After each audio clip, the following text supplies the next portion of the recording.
Marjorie Taylor Greene put the heat on Andrew Cuomo and accused him of some of the most heinous acts directly to his face. You are not going to want to miss this.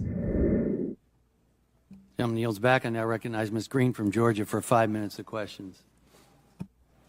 Thank you, Mr. Chairman. Mr. Cuomo, I'd like to remind you that you're under oath.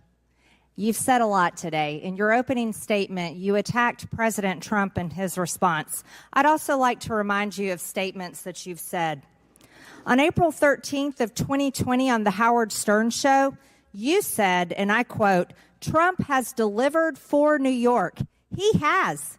And then you talked about Trump sending the ship, the comfort ship. Mind you that the comfort ship was sent to New York on March 30th of 2020. That was just a few days after you signed the directive to put COVID-19 patients into nursing homes on March 25th, which led to murdering people's parents, grandparents, and great-grandparents. Yes, murdering them. Today you said, and I'll quote you, you said that high deaths in nursing homes is a conspiracy theory. Would you like to turn to the people here in this room today whose mothers died and their fathers died in these nursing homes and call them conspiracy theorists?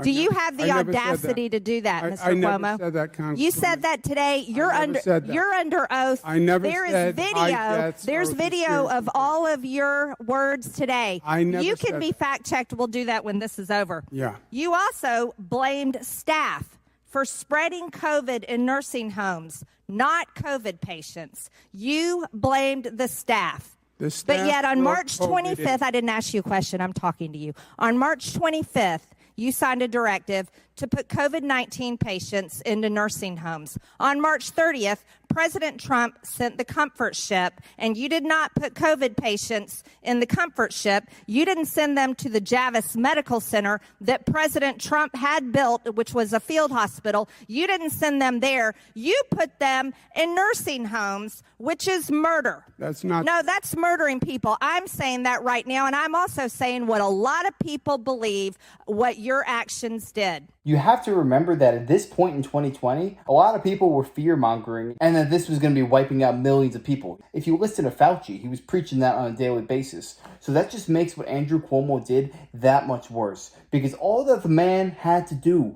was put them in the hospitals that President Trump supplied. But for some odd reason, and I just cannot for the life of me fathom, why on earth would you put them in the most vulnerable position possible? Why would you put infected seniors in a room with other seniors that didn't have the virus? That is just so asinine. I don't know what his thought process could have been, because the people that were being hit hardest by COVID were the elderly. A lot of young people got COVID and it was just like the flu, and then they were fine in a couple days. You have to give props right here, because in essence, Andrew Cuomo is a murderer. As far as I'm concerned, the blood is on his hands. Because how could you do something so idiotic? This was either gross incompetence or this was maliciousness. And I don't know what it was, but this man needs to be held accountable. Things that you've done. Mr. Cuomo, let's talk about a tweet that you made, because there's an indictment out on a woman named Linda Sun. Linda Sun, and I'll read this indictment. It says on April 4th, Politician number one publicly thanked PRC official number one, both in public remarks and in a post on Twitter, that's this right here, for helping arrange the donation, which was scheduled to arrive at JFK Airport in Queens, New York that day. So, Mr. Cuomo, you were thanking China, the PRC, while you had a woman named Linda Sun working for you, who has now been identified as a Chinese spy. Now, today you have come before the American people in our committee. You have insulted many people, including people in this room and people watching this hearing who lost their loved ones because of your March 25th directive. And at the same time, you were thanking the Chinese government while you had a Chinese spy working for you. So, Mr. Cuomo, I've read a lot about you, including the fact that 13 women that work for you accused you of sexually inappropriate behavior, which, thanks to the Democrat DOJ, helped you out of that. But I'd like to say this, and I'll ask you, are you either the dumbest tool of the Chinese government, or did you know for a fact that you were being used by the Chinese spy that was working for you? I've read a lot about you too, Congresswoman. I think this is a very serious matter. It is serious. That's right. She was a junior member in my team. I wouldn't recognize her if she was in this room today. But I think it is a serious matter. I don't think this was just in New York. I think there is an infiltration of Chinese, maybe Russian operatives. The Democrat Party's definitely had a problem with Chinese spies. Yes, you're right. And I want to remind you, you're under oath. Yeah. And I think it's a serious issue, and I think the federal government and the state government should work together on it. The state government doesn't really have the ability to do the international reconnaissance, but the federal government does, and I think they should work together to make sure they're doing the best they can to do the vetting.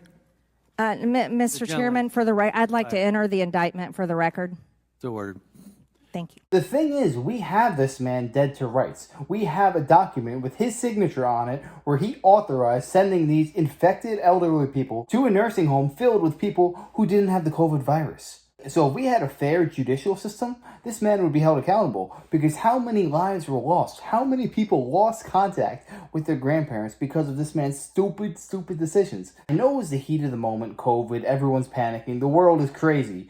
But still, it's not like you didn't have any other alternatives. You had a perfectly good cruise ship with hospital beds and anything you could have ever needed. Donald Trump provided that for you, yet you didn't use it. And if you guys remember correctly, during 2020, the first couple months, Andrew Cuomo was looked at as a hero in the media. Everyone was looking at him as a shining example on how COVID should be handled. And I even heard whispers of him becoming the 2024 Democratic nominee. That's what people were talking about back in 2020. He even won an Emmy, I'm pretty sure. But then as the months and years follow, people realize what he actually stands for and what he did. Because everything that happens in the dark will once come to light. And all the girls that he sexually assaulted and all the grandparents he killed are all on display front and center. It's just a tragedy that people like this get away with it on a day in, day out basis. How many times do we have these people dead to rights, yet somehow they squirm and weasel their way out of ever getting charges levied against them? To be honest, I'm kind of sick of it. I think that these people need to be held accountable,